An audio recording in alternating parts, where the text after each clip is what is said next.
Nadapuram media തിരഞ്ഞെടുപ്പ് വാർത്തകളിലേക്ക് സ്വാഗതം. വാർത്തകൾ വായിക്കുന്നത് ഉനൈസ് കുമ്മങ്കോട്. നാമനിർദ്ദേശ പത്രികകൾ സ്വീകരിച്ചതോടെ നാദാപുരത്ത് സ്ഥാനാർത്ഥികൾ സജീവമായി. എല്ലാ കവലകളിലും സ്ഥാനാർത്ഥികളുടെ ഫോട്ടോ സഹിതമുള്ള ബോർഡ് നിരന്നു കഴിഞ്ഞു. മുന്നണികളുടെ ശക്തി കേന്ദ്രങ്ങളിൽ പാർട്ടികളുടെ കൊടികൾ അലങ്കരിച്ച് പ്രചാരണത്തിന് കൊഴുപ്പ് കൂട്ടുകയാണ്. കോവിഡ് കാരണം വ്യത്യസ്ത ശൈലികളിലാണ് മുന്നണികളുടെ പ്രചാരണം. തിരഞ്ഞെടുപ്പ് കാലത്ത് ഓർക്കാൻ തക്കവണ്ണം ജനങ്ങൾക്കിടയിൽ ഒരാൾ ജീവിച്ചിരുന്നു. അതാണ് കലന്തൻ ഹാജി. കടത്തനാട്ടുകാർ ജാതിമത ഭേദമന്യേ ഏറ്റവും കൂടുതൽ പറഞ്ഞ ഒരു പേര് ഒരുപക്ഷെ കലന്തൻ ഹാജിയുടേതാകാം. ആയഞ്ചേരി പഞ്ചായത്ത് 4-ാം വാർഡിൽ മത്സരത്തിനപ്പുറം നിലനിൽക്കുന്നത് ഗുരുവും ശിഷ്യനും തമ്മിലുള്ള ആത്മബന്ധം.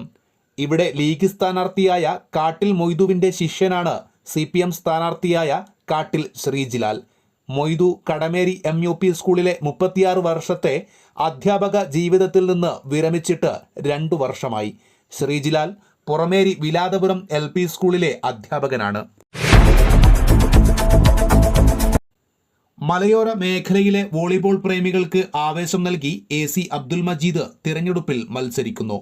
1986-ൽ കുറ്റ്യാടി കേന്ദ്രീകരിച്ച് രൂപീകരിച്ച ഫ്രണ്ട്സ് ആർട്സ് ആൻഡ് സ്പോർട്സ് ക്ലബിന്റെ സ്ഥാപക പ്രസിഡന്റും വോളിബോൾ കളിക്കാരനുമാണ് ഇദ്ദേഹം. കുറ്റ്യാടി പഞ്ചായത്തിലെ 5-ാം വാർഡിൽ കോൺഗ്രസ് സ്ഥാനാർത്ഥിയായാണ് മത്സരിക്കുന്നത്. പിതാവും 2 മക്കളും പോരാട്ടത്തിനിറങ്ങുന്ന വിശേഷമാണ് നാദാപുരം മണ്ഡലത്തിലെ മലയോരത്ത് നിന്നെത്തുന്നത്.